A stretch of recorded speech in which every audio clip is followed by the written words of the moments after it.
CPI జాతీయ కార్యవర్గ సభ్యుడు చాడ వెంకటరెడ్డి సిద్దిపేట జిల్లా హుస్నాబాద్ పట్టణంలోని అనభేరి సింగిరెడ్డి అమరుల భవన్ లో సిపిఐ జాతీయ కార్యవర్గ సభ్యులు మాజీ ఎమ్మెల్యే చాడ వెంకటరెడ్డి మీడియా సమావేశాన్ని ఏర్పరిచారు.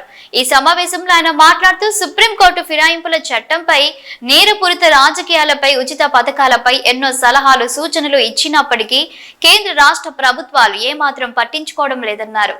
రాజకీయ నాయకులపై 5,000కు పైగా కేసులు వివిధ రాష్ట్రాల్లో పెండింగ్ లో ఉన్నాయని, సరి అయిన చర్యలు తీసుకోవడంలో విఫలమవుతుందన్నారు. దేశ ప్రధాని మోదీ తన సొంత చట్టాలతో పెద్ద పెద్ద సంస్థలకు కొమ్ము కాసేలా వ్యవహరిస్తున్నారని ఆరోపించారు. రైతు చట్టాలపై ధర్నాలు చేసినా పట్టించుకోవడం లేదన్నారు. గత బీఆర్ఎస్ ప్రభుత్వం ఎమ్మెల్యేల పార్టీ ఫిరాయింపులను ప్రోత్సహించిందని, నేటి కాంగ్రెస్ ప్రభుత్వం కూడా తక్కువేం కాలేదన్నారు. ఇలాంటి పరిస్థితుల్లో అసెంబ్లీ స్పీకర్ సరైన నిర్ణయం తీసుకోవాల్సిన ఆవశ్యకత ఎంతైనా ఉందని గుర్తు చేశారు. ఒక పార్టీలో గెలిచిన వారు పార్టీ ఫిరాయిస్తే పదవి కోల్పోయేలా చట్టాన్ని తేవాలని ఆయన డిమాండ్ చేశారు. బీసీ కుల గణన తిరిగి చేయడం శుభ పరిణామమని స్వాగతిస్తున్నానన్నారు. ఈ మీడియా సమావేశంలో సిద్దిపేట జిల్లా కార్యదర్శి మంద పవన్, గడిపే మల్లేశం, జాగిరి సత్యనారాయణ, మేడల రమేష్, కొంబల బాబు, ఐలైన సంజీవరెడ్డి, గూడ పద్మ, విజయ, ఎగ్గోజు సుదర్శనచారి, మల్లారెడ్డి, భాస్కర్, గోపి తదితరులు పాల్గొన్నారు. ఇంకా కొంతమంది మిగిలిపోయారు అనేటువంటి ఒక చర్చ, విమర్శ కనపడుతున్నది. అందుకని ఏదేమైనా నిన్న మరి ముఖ్యమంత్రి గారు, మొత్తం ఉప ముఖ్యమంత్రి మంత్రివర్గము లేదా అందరు ఉద్యోగులు కలిసి దీన్ని మళ్ళీ ఏదైతుందో మళ్ళీ రెండవసారి మళ్ళీ రీసర్వే చేయడానికి ఈ 16 నుంచి 27 దాకా రీసర్వే చేయడానికి మళ్ళీ ఆదేశించారు. ఇది మంచి పరిణామంగా నేను భావిస్తున్నాను. ఎందుకంటే హర్షించదగ్గ పరిణామం. ప్రజలందరిలో చర్చ ఉన్నది. ఇది అది సర్వే పూర్తి కాలేదని భావన. ఈ సర్వే ఇంకా అవకాశం తప్పేళ్ళందరూ మళ్ళీ తెచ్చుకొని ఇప్పుడు మళ్ళీ పేరు నమోదు చేసుకున్నట్టున్నాను. మంచిదే.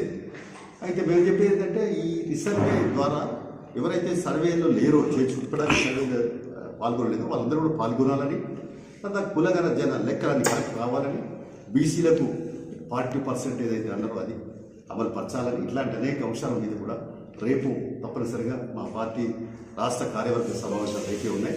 అందరూ కూడా చర్చిస్తాం, మాట్లాడతాం.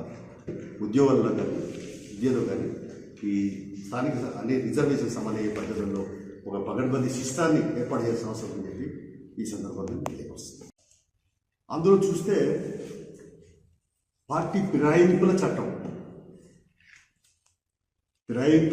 ఒకటి ఉంటే, నేరపూరి చరిత్ర కలిగిన వాళ్ళు మరొక.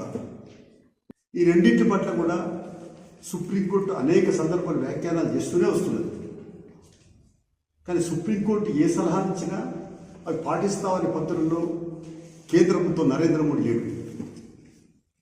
నరేంద్ర మోడీ ఆయన ఇష్టాలపైనే పరిపాలన సాగిస్తున్నారు.